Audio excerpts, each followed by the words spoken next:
Hi, this is Andy Driggs, and today I'd like to talk to you about what exactly it means to invest in an E2 treaty company. It's not as easy as it seems.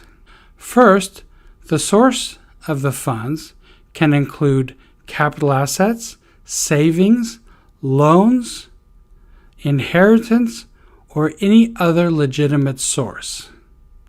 The funds can also come from inside the United States.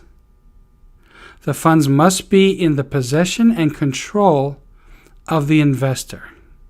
The inheritance of a business itself does not constitute an investment. Second, the investment must be at risk in the hope of generating a financial return. The investment must be subject to loss. And even if the investment is from a mortgage or a loan, that debt must be secured by the investor's own personal assets, or a mortgage on his home, or even be an unsecured loan. The debt cannot be secured by the assets of the treaty company. Third, the investment funds must be irrevocably committed. This means that they must be committed to the treaty company. Also, funds just sitting in a company bank account, even if there is an intention to invest, is not sufficient.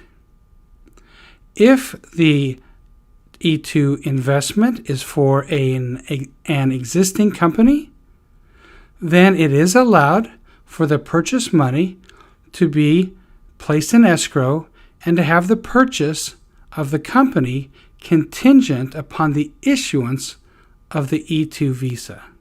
If the investment is for a newly created company, then the visa applicant must be close to the start of actual business operations.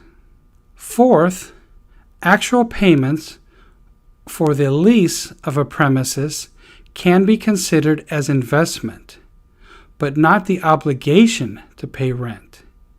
That amount is generally paid by the earnings of a company. However, to bolster their investment, many investors prepay rent, and that prepaid amount can be considered investment for the E2 visa. Finally, the value of equipment or inventory brought from the home country can be considered investment. Even intangible property or intellectual property can be determined as part of the investment so long as their value can be reasonably determined. This may seem a little complicated, but don't worry, we'll walk you through it. And we'll make sure that your qualifying investment is well documented and that your application is properly submitted to the consulate. If you want to invest in the United States and you think the E2 visa is the right visa for you, give me a call. We'll work it out and we'll see if this is your best strategy.